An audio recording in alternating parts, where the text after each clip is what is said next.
जय हिंद मित्रों, मैं रजत आपका study I Q C S में बहुत बहुत स्वागत करता हूँ।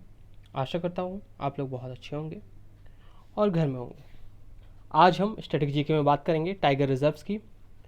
तो एक ही वीडियो में आपको सारे टाइगर रिजर्व के बारे में मैं बताऊँगा कि वह कौन कौन से राज्य में है। क्वेश्चन सीधा सीधा बनता है कि कौन सा टाइगर रिजर्व कौन से राज्य में है, पहला क्वेश्चन।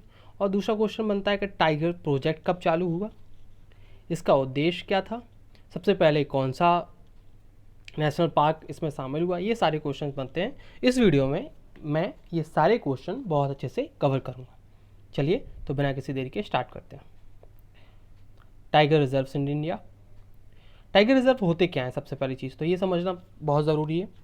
तो खाद्य श्रृंखला में शीर्ष परभक्षी कौन है? बाघ है, टाइगर है। इस प्रकार इसकी आबादी एक पारिस्थितिक तंत्र की आरोग्यता एवं अस्तित्व का संकेतक है। कहने का मतलब ये है खाद्य श्रृंखला में जीव एक दूसरे पर डिपेंड होते हैं। जैसे बाघ हिरण पर डिपेंड हो गया, हिरण घास पर डिपेंड हो गई, ये सारी चीज़ें एक दूसरे पर ये लोग डिपेंड होते हैं।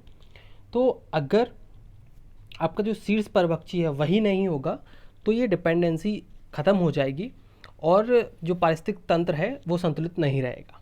ठीक है, तो बाघ का होना बहुत ही ज़्यादा ज़रूरी है। बाघ अभ्यारण्य सरकार द्वारा विशेष रूप से अधिसूचित वे क्षेत्र हैं जो बाघ की रक्षा और पारिस्थितिकी में उनके शिकार की एक विस्तृत श्रृंखला को संरक्षित करते हैं। मतलब वहाँ बाघ की रक्षा भी होती है और वहाँ पर जो उनके शिकार हैं, मतलब हिरण हो गया, लोमड़ी हो गई, ये सारी चीज़ें जो बाघ खाते हैं, शिकार करते हैं, उनकी एक विस्तृत श्रृंखला वहाँ पर संरक्षित है। मतलब उनके खाने का इंतज़ाम भी है। इन्हें प्रोजेक्ट टाइगर द्वारा प्रशासित किया जाता है। मतलब इन्हें ही क्या कहा जाता है? प्रोजेक्ट टाइगर कहा जाता है। ठीक है, तो बाघ अभ्यारण्य के बारे में बात करें तो बाघ अभ्यारण्य राष्ट्रीय बाघ संरक्षण प्राधिकरण NTCA द्वारा प्रशासित है। ठीक है, NTCA वहाँ प्रशासन करता है। प्रारंभ में केवल 9 बाघ अभ्यारण्य इस योजना में शामिल किए गए थे, लेकिन आज बढ़कर इनकी संख्या कितनी हो गई है? 50 हो गई है और इसकी सूची हम लास्ट में देखेंगे। NTCA की सिफारिश पर राज्य सरकार को एक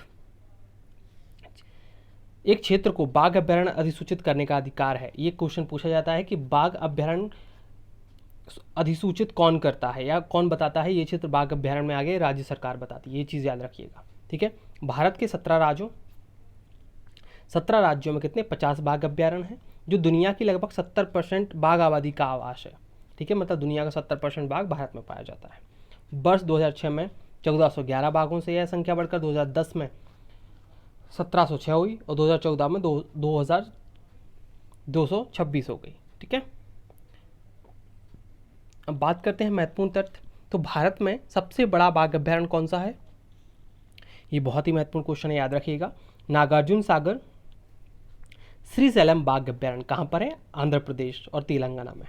कौन सा है सबसे बड़ा बाघ अभ्यारण्य? नागार्जुन सागर श्रीशैलम बाघ अभ्यारण्य आंध्र प्रदेश तेलंगाना में है। और भारत में सबसे छोटा बाघ अभ्यारण्य कौन सा है?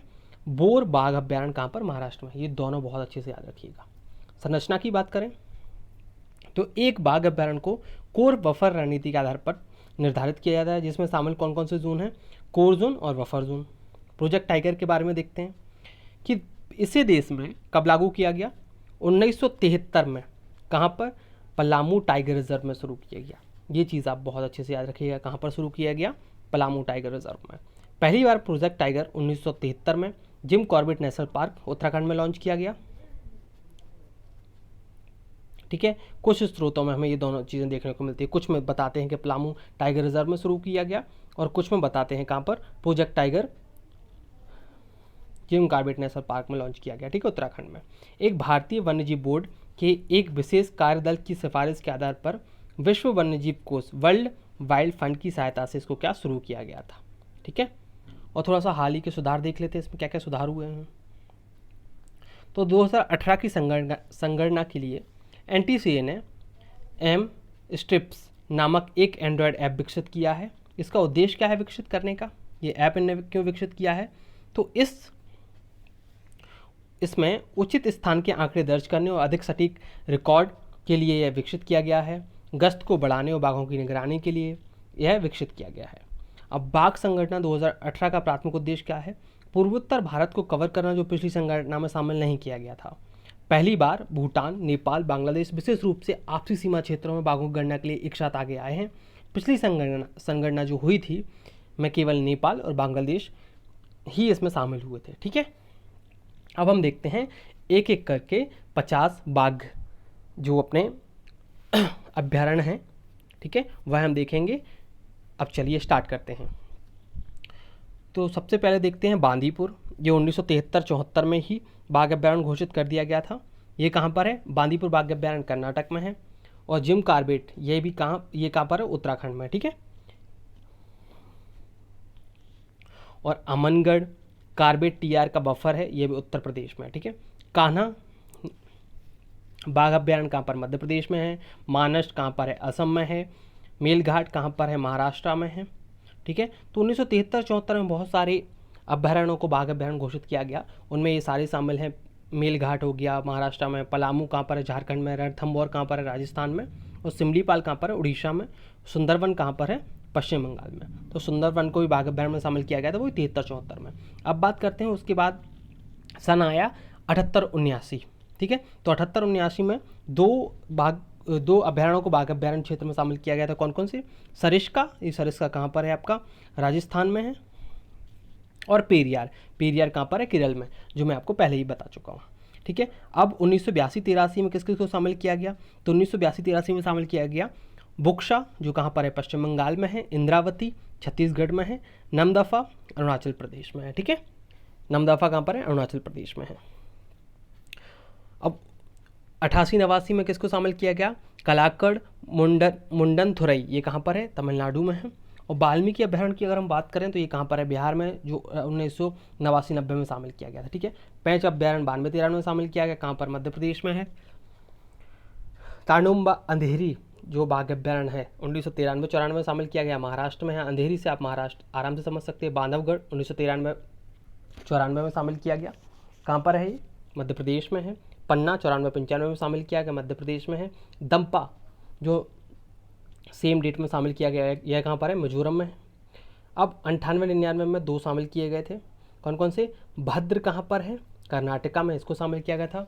भद्र को बाघ अभ्यारण्य बनाया गया या टाइगर रिजर्व बनाया गया। ठीक है, पेंच टाइगर रिजर्व कहाँ पर है? महाराष्ट्र में है। मध्य प्रदेश महाराष्ट्र की सीमा पर है ये। ठीक है, ये एमपी हो गया, ये एमएच हो गया। इसकी सीमा पर हमें यहाँ पर देखने को मिलता है क्या? पेंच। पाके टाइगर रिजर्व कहाँ पर है? अरुणाचल प्रदेश में है। नामेरी टाइगर रिजर्व कहाँ पर है? असम में है। ये बहुत अच्छे से याद रखिएगा, नामेरी पूछा जाता है।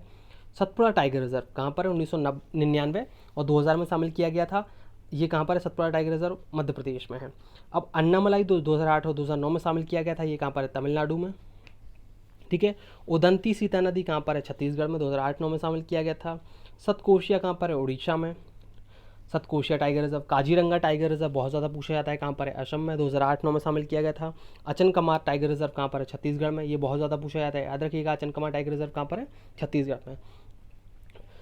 और दांदेली अंसी या काली टाइगर रिजर्व कहाँ पर है? कर्नाटक में, ये भी 2008-09 में शामिल किया गया था। ठीक है, संजय डुबरी टाइगर रिजर्व कहाँ पर है? मध्य प्रदेश में। मुदुमलाई टाइगर रिजर्व कहाँ पर है? तमिलनाडु में। नागरहोल टाइगर रिजर्व कहाँ है? कर्नाटक में। परम्बिकुलम टाइगर रिजर्व कहाँ है? केरल में। और सह्याद्री टाइगर रिजर्व कहाँ पर है? महाराष्ट्र में, जो 2009-10 में शामिल किया गया था। कौन सा? सह्याद्री कहाँ पर है? महाराष्ट्र में। और बलिनीगिरी या बिलीगिरी रंगनाथ मंदिर कहाँ पर है? बिलीगिरी रंगनाथ मंदिर टाइगर रिजर्व कहाँ पर है? कर्नाटका में है, 2010-11 में शामिल किया गया था। 12-13 में शामिल किया गया था कावल को। कावल टाइगर रिजर्व कहाँ पर है? तेलंगाना में है। सत्यमंगलम टाइगर रिजर्व कहाँ पर है? तमिलनाडु में है। मुकुंदरा हिल्स टाइगर रिजर्व कहाँ पर है? राजस्थान में है। नवेगांव टाइगर रिजर्व, नवेगांव है। नजघरा टाइगर रिजर्व कहाँ पर है? महाराष्ट्र में, 2013-14 में शामिल किया गया था। और नागार्जुन श्रीशैलम टाइगर रिजर्व कहाँ पर है? ये है अपना आंध्र प्रदेश में। कब शामिल किया गया था? 82-83 में शामिल किया गया था। अमराबाद टाइगर रिजर्व कहाँ पर है? तेलंगाना में, 2014 में शामिल किया गया था। पीलीभीत उत्तर प्रदेश में टाइगर रिजर्व है, Pilibhit tiger reserve. Bore tiger reserve बहुत ज़्यादा पूछा जाता है, याद रखिएगा। कहाँ पर है? महाराष्ट्र में, 2014 में शामिल किया गया था। राजाजी टाइगर रिजर्व बहुत ज़्यादा पूछा जाता है, कहाँ पर है? उत्तराखंड में है। कब शामिल किया गया? 2015 में शामिल किया गया था।